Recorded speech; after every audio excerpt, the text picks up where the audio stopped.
Chapter 1. The Whispering Town. In the quiet, sun-dappled town of Avalor, nestled between rolling green hills and a forest that hummed with ancient magic, lived a 10-year-old girl named Lily.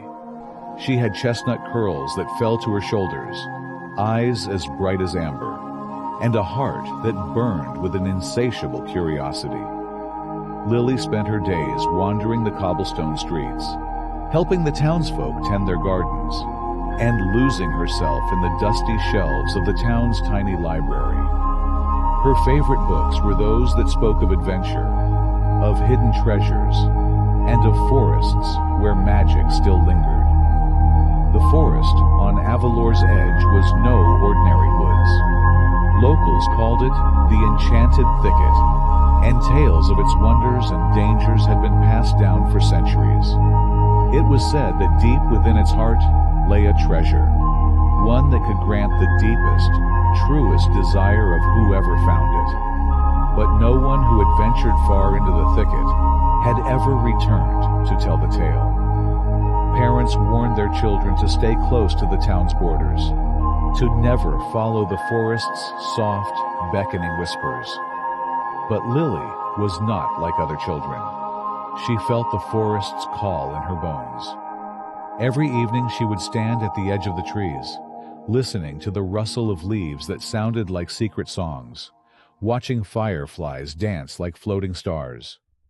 She would trace the faded map she'd found, tucked in an old storybook, a map that marked a winding path through the thicket to a place called the Heart of the Woods. One summer morning, when the air smelled of wildflowers and ripe strawberries, Lily made up her mind. She packed a small backpack with a loaf of bread, a skin of water, her tattered map, and a brass compass her grandmother had given her. She left a note for her parents on the kitchen table. "I've gone to find the treasure in the enchanted thicket. I'll be careful, and I'll come back soon." With a deep breath, she stepped across the threshold between the familiar town and the unknown forest. Chapter 2. The Forest's First Trials. The moment Lily crossed into the enchanted thicket, the world shifted. The sunlight filtered through the canopy in thin, golden streaks, and the air hummed with a soft, living energy. The trees were taller than any she'd ever seen, their trunks thick and gnarled, their branches interwoven like giant fingers. Moss hung in soft green curtains, and ferns unfurled at her feet, as if welcoming her. But the forest was not just beauty, it was a test. Within an hour, Lily found her path blocked by a wall of thick, thorny vines, their thorns glinting like tiny daggers. They twisted and writhed, as if alive, blocking every way forward. Lily's heart raced, but she did not panic. She remembered her grandmother's words. When the path is blocked, look for the kindness in the wild. She knelt and gently touched a vine, speaking softly. "I mean no harm. I'm only trying to find my way." To her surprise, the vine stilled. Slowly, they began to untangle, curling back into the undergrowth to reveal a narrow, mossy path. Lily smiled and stepped forward, grateful for the forest's mercy.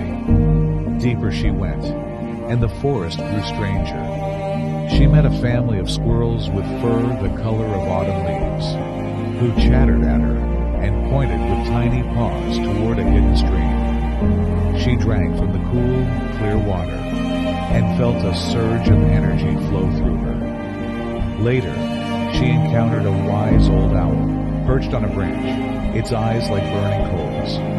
"You seek the heart of the woods," it hooted, "but the treasure is not what you think. It is not gold or jewels. It is something far rarer." Lily nodded. "I know," she said. "I seek something that will make Avalor happy, something that will help everyone." The owl blinked.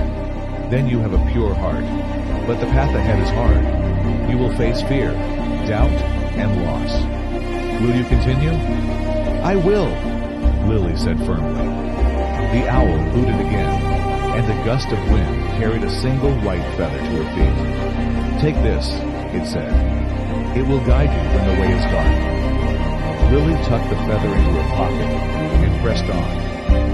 Days turned into nights, and nights into days. She slept beneath the stars, wrapped in a cloak of moss, and ate berries and nuts she found along the way. She crossed rickety wooden bridges over gurgling brooks, climbed steep, rocky slopes, and navigated dark, twisting tunnels where bioluminescent fungi glowed like tiny lanterns. Chapter 3. The Guardian of Dreams. After weeks of travel, Lily reached the heart of the enchanted thicket. Before her lay a clearing bathed in soft, otherworldly light. In the center stood a garden unlike any she'd ever seen. Flowers of every color, some glowing, some singing, some changing shape with every breath of wind. At the garden center stood a marble statue of a woman with wings, her face serene, her hands outstretched. A plaque at her feet read, "The Guardian of Dreams." Lily approached the statue, her heart pounding. She reached out and touched its cold, smooth hand. In an instant, the garden erupted in light. The flowers twisted and rose, transforming into tiny, glowing beings. Sprites with wings like dragonflies, their laughter like wind chimes. They swirled around Lily, leading her to a hidden waterfall at the far end of the garden. Behind the curtain of water, a stone door glinted. With a deep breath, Lily stepped through the waterfall.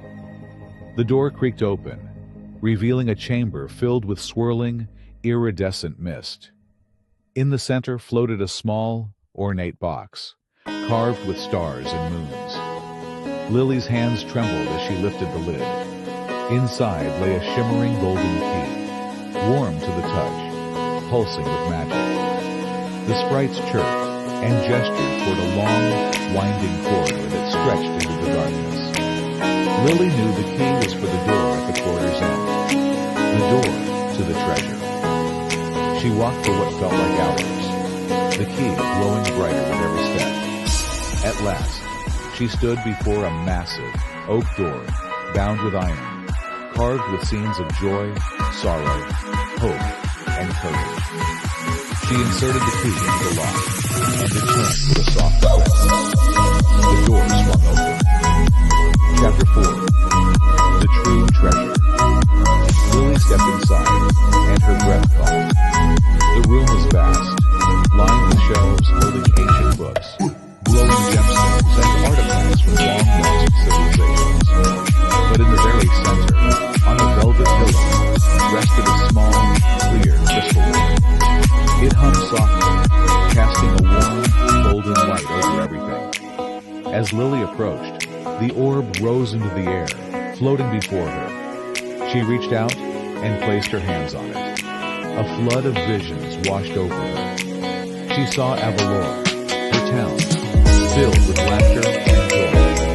She saw children learning in a new school, elders cared for, gardens blooming, and everyone working together in harmony. She saw a world free of hunger and fear, where kindness was the greatest magic. She saw herself, older, telling her story to wide-eyed children, inspiring them to follow their dreams.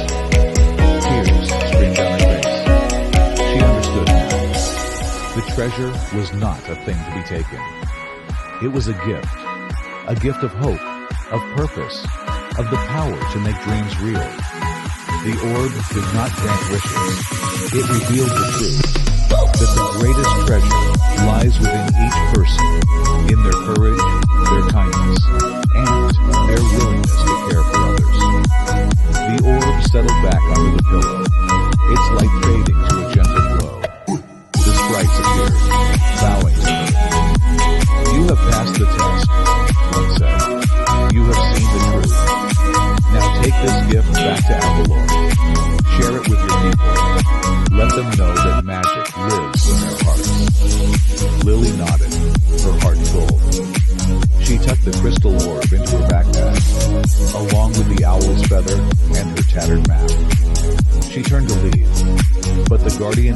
Waves appeared before her, no longer a statue, but a living woman with wings like starlight. "Remember," the guardian said, her voice like music. "The treasure is not in the finding. It is in the sharing.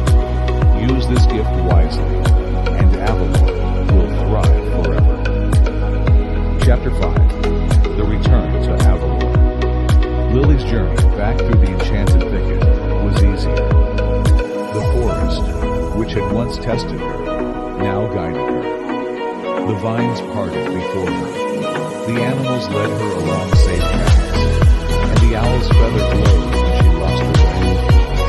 She walked with a lightness in her step, knowing she carried something precious.